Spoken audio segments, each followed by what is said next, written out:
भिडभाडबाट धेरै टाढा तौदहको शान्त पानीमुनि एउटा रहस्यमय राज्य लुकेको छ। चम्किला महल, मोती जस्ता उज्याला र शान्त वातावरणले भरिएको त्यो जलराज्यमा कर्कोटक नागराजले शासन गर्छन्। तर महलभित्र खुसी हराएको छ। सर्परानी आँखाको भयानक पीडाले छटपटाइरहेकी छिन्। आँखा सुन्निएको छ, पोलिरहेको छ। रानीको दुःख देखेर सिङ्गो राज्य चिन्तित बनेको छ। कर्कोटक नागराज शक्तिशाली भए पनि रानीको पीडा हटाउन सकिरहेको छैन। चिन्तित कर्कोटक नागराजले एक सर्प सैनिकलाई बोलाउँछन्। उनी आदेश दिन्छन्, मानिसहरूको दुनियाँमा जाऊ, जडीबुटीको ज्ञान भएको किसान भक्तपुरमा छन् रे, किसानलाई खोजेर ल्याऊ।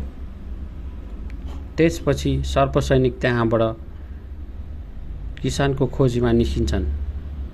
घाममुनि किसान शान्तसँग खेतमा काम गरिरहेका छन्।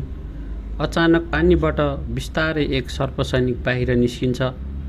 किसान अचम्म मान्छन् अनि सर्प सैनिक आदरसाथ कर्कोटक नागराजको सन्देश सुनाउँछ। किसान तुरुन्तै सहयोग गर्न तयार हुन्छन्।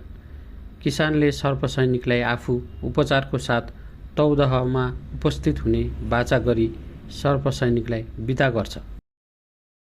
उनी जङ्गलतिर लाग्छन् र जडीबुटी खोज्न थाल्छन्।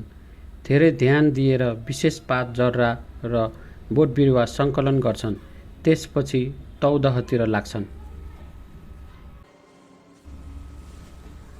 तौदहमा पुगेपछि सर्प सैनिकले किसानलाई स्वागत गर्छ। बिस्तारै तालको पानी चिरिन्छ।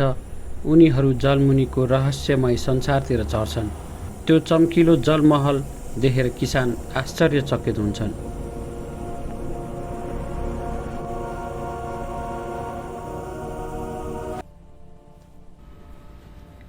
किसानलाई कर्कोटक नागराजलाई भेट गराइन्छ। कर्कोटक नागराजले सर्परानीलाई निको पारिदिन किसानलाई आग्रह गर्छन्। त्यसपछि किसान र सर्पसैनिक सर्परानीको कक्षतिर लाग्छन्।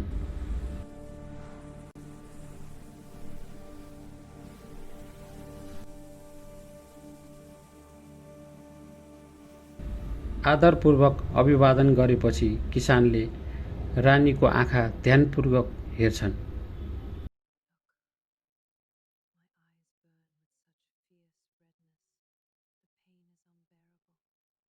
त्यसपछि उनी शान्तसँग जडीबुटी तयार पार्न थाल्छन्। रानीका आँखाहरूमा लगाइदिन्छन्। केही दिन बित्छ। बिस्तारै रातोपन र पीडा हराउन थाल्छ। अन्ततः सर्परानी पूर्ण रूपमा निको हुन्छन्।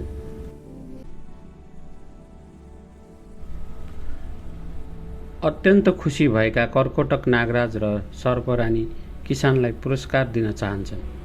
उनीहरूले हीरा र बहुमूल्य रत्नले सजिएको सुन्दर भोटो उपहार दिन्छन्। भोटो तारा झैँ चम्किरहेको हुन्छ।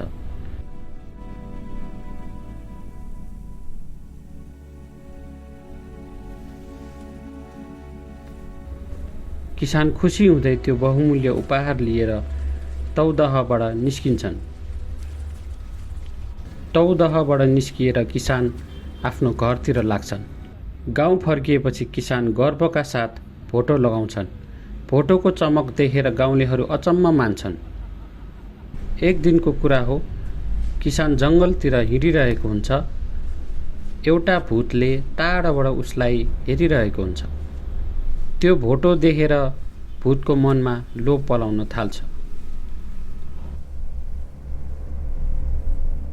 केही दिनपछि किसानले भोटो खोलामा धोएर घाँसमा सुकाउन राख्छन्। मौका पर्खिरहेको भूत अचानक अगाडि बढ्छ र क्षणभरमै भोटो खोसेर जङ्गलतिर हराउँछ। किसान आफूले सुकाएको भोटो नदेखेर आत्तिन्छ र खोज्दा भेटाउँदैन। खाली हात र दुखी मन लिएर बस्छन्।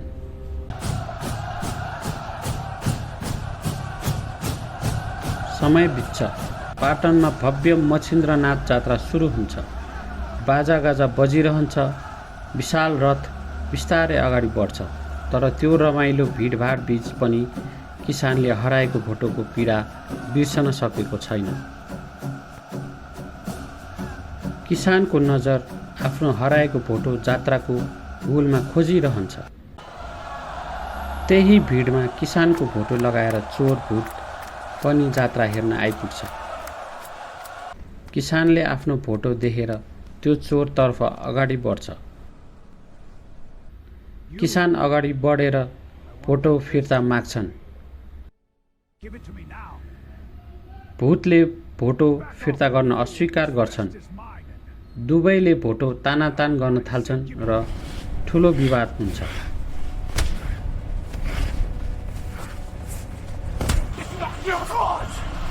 भोटो तानातानको बीचमा त्यहाँ सैनिक आइपुग्छन् र झगडा रोक्छन्। दुवैले भोटो आफ्नो भएको दाबी गर्छन्।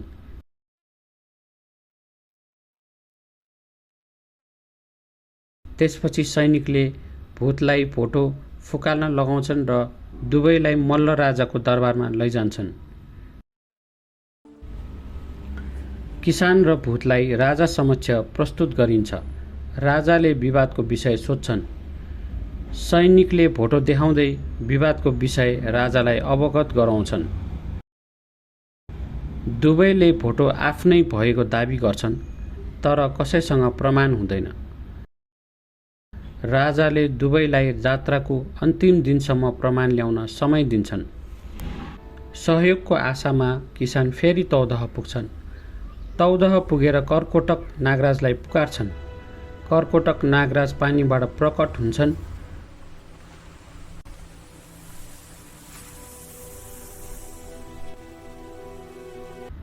उनी कर्कोटक नागराजलाई सबै कुरा सुनाउँछन्। कर्कोटक नागराज मद्दत गर्न तयार हुन्छन् र भन्छन्, म अर्को रूप लिएर आउनेछु, तर तिमीले मलाई चिन्नुपर्छ। त्यसपछि किसानले नागराजलाई अभिवादन गरी त्यहाँबाट बिदा हुन्छन् र कर्कोटक नागराज पानीमा विलय हुन्छन्।